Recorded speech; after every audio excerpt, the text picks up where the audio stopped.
quand on fait une offrande, on nourrit un monde, donc on est dans ce monde. Par exemple, l'arbre, il te donne une pomme, tu manges la pomme, l'arbre est en toi. Le fruit de l'arbre est en toi. Et tout ce que tu vas faire, quelque part, dans ta vie, l'arbre le fait avec toi, dans ta journée par exemple. Tu as mangé la pomme, tu as mangé des choses, ces choses sont en toi. Et ce que tu fais dans ta journée, elles le font avec toi, à l'intérieur de toi. En fait, on ne fait jamais les choses seuls. C'est une illusion. On pourra dire « j'ai fait une œuvre », c'est déjà une illusion pour moi. Parce qu'on ne fait jamais quelque chose seul. Il y a le corps, il y a tous les êtres. Je vous parlais de la nourriture, mais l'être qui est venu t'inspirer, l'être qui est venu te donner la force, l'être qui est venu te donner l'intelligence. Et c'est pas rien, c'est des mondes invisibles. Après, tu fais une œuvre. Oui, mais si tu n'avais pas eu telle condition que l'autre t'a donné, tu n'auras pas fait l'œuvre. Si la terre ne te portait pas, tu n'auras pas fait l'œuvre. Pour ceux qui font les formations esséniennes, les 4 corps, par exemple, l'argent, lié aux forces de la terre, aux éléments de la terre. Par exemple, j'ai eu l'argent. Merci les esprits de la terre. Vous m'avez permis d'avoir l'argent. Merci Ouriel. Vous l'avez fait avec moi cette œuvre, puisque j'ai eu l'argent pour la faire. J'ai eu les relations. Esprit de l'eau. Merci de m'avoir aidé. À avoir les relations justes, à avoir rencontré les bonnes personnes, les bonnes relations. Vous, les esprits de l'eau, vous avez fait l'œuvre avec moi, vous êtes dans mon œuvre. Vous, les esprits de l'air, les inspirations, les pensées qui sont venues me visiter pour que j'accomplisse l'œuvre. Vous les avez fait en moi, vous avez fait l'offrande à travers moi. J'ai été l'instrument, parce que j'ai un corps d'être humain sur la terre, et donc j'ai cette fonction d'accomplir des œuvres et de réaliser des œuvres sur la terre pour un monde supérieur. C'est la fonction d'un être humain. Mais je ne suis qu'un instrument. Mon ange, tu es venu m'inspirer. Tu as fait l'œuvre en moi. Tu as fait l'œuvre à travers moi. Voilà, esprit du feu. Vous m'avez animé de la grande dévotion pour servir un monde supérieur, de l'amour pour un monde supérieur. Alors tu l'as fait en moi. C'est cet amour supérieur qui m'a conduit à faire l'œuvre. Vous, les esprits, vous êtes en moi. Après, les 4 fondamentaux.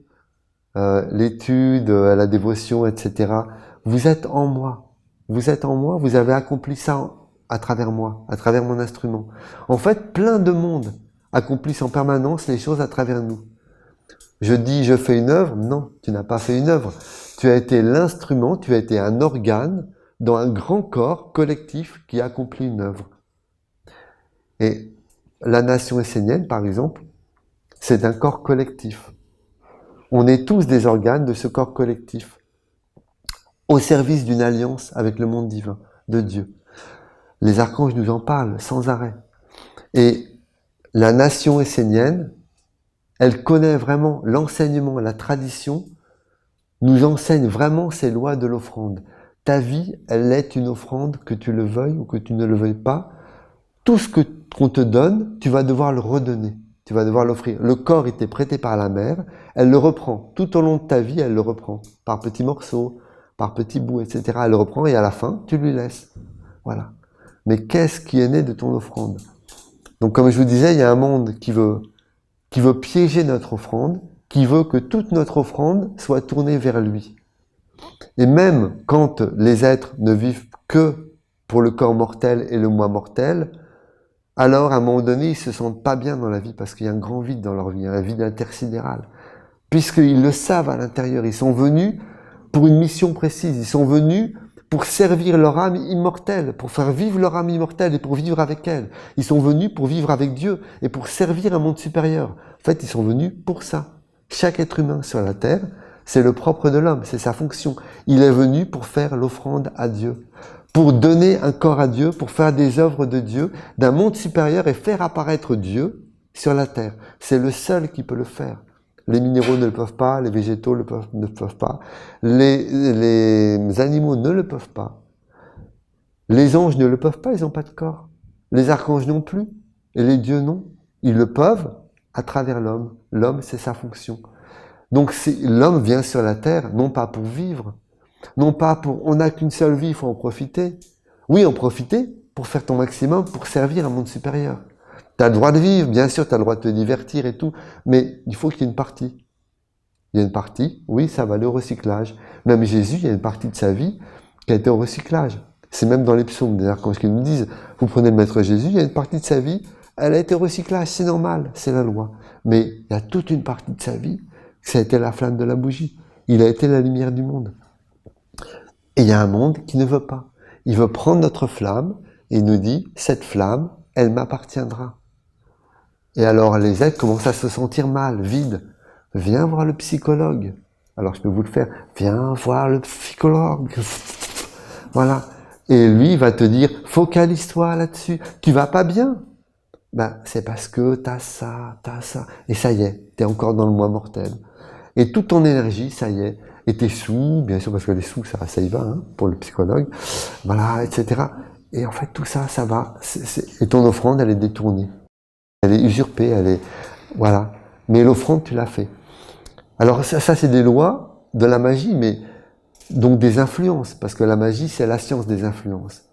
Donc la vie entière est magie. On est sans arrêt sous des influences. Une publicité à la télé, c'est une influence. Achète ça. Moi, je vois Marie, ma fille, dès qu'elle voit une pub à la télé, papa, je veux ça. Je lui dis, tu vois, ça marche. Ça marche. Il n'y a que les voitures. Non, les voitures, ça l'intéresse pas. Mais tout ce qui se mange, comme par hasard, les jeux pour enfants, les trucs, tout ça. Moi, je veux ça, mais sans arrêt, c'est-à-dire, elle voit une pub, je veux ça, la pub d'après, je veux ça. Le dur, elle me l'a fait 4 pubs de suite. Tu m'achèteras ça. Voilà. C'est à qui est, vers qui est orientée l'offrande. Mais ils savent faire, hein. Ils savent vraiment faire, parce que c'est une magie. C'est-à-dire, ils savent comment prendre tes yeux. Par exemple, là, pendant un temps, c'était, il y avait des pubs avec des plats surgelés, préparés, et puis la maman venait, et puis elle offrait ça à ses enfants. Et là, c'était l'amour. Ah, si vous les aimez, regardez, ils vont vous aimer. En fait, t'offres pas un plat surgelé, t'offres de l'amour. C'est le concept de la pub, hein. Tu portes pas un parfum, tu portes quelque chose qui va charmer le sexe opposé, par exemple. Tu portes pas, voilà, en fait, il y a toujours quelque chose derrière. Tu achètes pas un produit, tu achètes ce qui va autour du produit. C'est-à-dire que, voilà, en fait, tu fais une offrande à des mondes. Et c'est-à-dire que tu achètes le produit, tu fais une offrande à la personne qui fait le produit, et derrière, tu fais aussi une offrande. Par exemple, je veux séduire, une offrande à la séduction. Voilà. À qui est ton offrande? Pour qui tu dépenses ton argent? Et donc, dans la nation essénienne, il y a vraiment le but de la tradition, c'est de conduire vers l'offrande à Dieu. Parce que c'est l'offrande à Dieu qui libère. D'ailleurs, je vous